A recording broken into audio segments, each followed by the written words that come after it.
የተጀመሩ ኢንዱስትሪያል ፓርኮችን ውሰድ። የኢንዱስትሪያል ፓርኮች በብድር $1.6 ቢሊዮን ነው የተወሰደባቸው።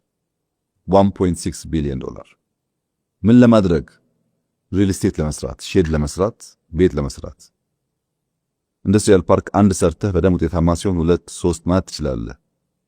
አት ታይም 10 ሰራለሁ ብለህ 1.6 ቢሊዮን ተበድረህ 10 ቦታ በትነህ ቆርቆሮ ብትጠፈጥፍ ዋጋ የለውም። የኢንዱስትሪ ጽንሰ ሐሳብ አያሟላለህ። ቅድም ምን ብያለሁ? ባይስላሴ ጊዜ የባቡር ሐዲድ ተከትሎ ብያለሁ። የኛው ግን እንደዛ አይደለም ባህሪው። አንዱ ሐዋሳ፣ አንዱ መቀሌ፣ አንዱ ባህር ዳር፣ አንዱ ጅማ ምናምን ማዳረስ ነው የነበረው። ምን ተሰራ? ሼድ። በምን? በብድር። ምን ያክል ገንዘብ? $1.6 ቢሊዮን። የኢትዮጵያ ጋዝ አሁን የምትሰራው ፌዝ 1 እና ፌዝ 2 ጋዝ በዚህ በሚያክል ገንዘብ ሊወጣ ይችላል። ፌዝ 1 ፌዝ 2 ኢትዮጵያ በዛ ጊዜ ጋዝ አውጥታ ቢሆን ኖሮ፣ ኢትዮጵያ በዛ ጊዜ ማዳበሪያውን ሰርታ ቢሆን ኖሮ ዛሬ ምን ትሆን ነበር የሚለውን ለአንተ ግምት ተው። ፕሮፐር ኢንቨስትመንት ፕሮፐር ታይም ላይ አድርገን ቢሆን ኖሮ እዳም ቢሆን በብድርም ቢሆን ማለት ዛሬ ጥቅም ነበረው። ስኳር ላንሳለን። ስኳር ለኢትዮጵያ አስፈላጊ ነገር።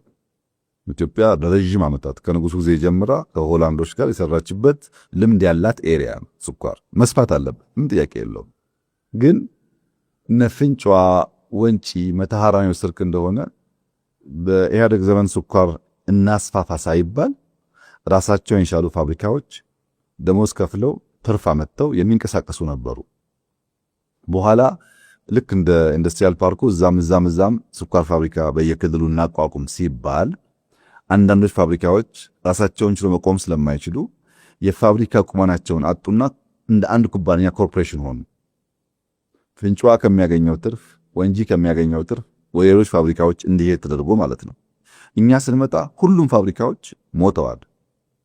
ለምሳሌ ወንጂ ሰራተኛ በጣም ቀንሶ፣ ማረስ አቁሞ፣ ምርት ቀንሶ የራሱን ደሞዝ እየከፈለ መቀጠል አልቻለም። ለምንድነው? ድሮ ይችል ነበር፣ ውጤታማ ካውንት ጋር መርጅ ስለተደረገ ማለት ነው። ከመጣን በኋላ ግን ቅድም ካባልኩ ኮንቲኒቲ ለምሳሌ ኦሞ 2 እና 3 ኩራስ ጨርሰናል፣ በለስ ጨርሰናል። ፍንጫዋን መልሰን በሪፎርም ራሱ እንዲችል መተሃራን ወንጂን አድርገናል። አሁን ትርፋማ ሆነው ማምረት ማረስ ጀምረዋል። ያልደረስንባቸው አሉ። ለምን? በጣም ሰፊ ስለሆነ በመቶ ሺዎች የሚቆጠር ሄክታር መሬት ላይ የሚታረስ ነገር ነው። ቀላል ነገር አይደለም። ኢሪጌሽኑ አለ፣ ግድቡ አለ፣ ፋብሪካው አለ፣ ልምዱ አለ፣ ሰው ኃይሉ አለ፣ ዩኔሚት።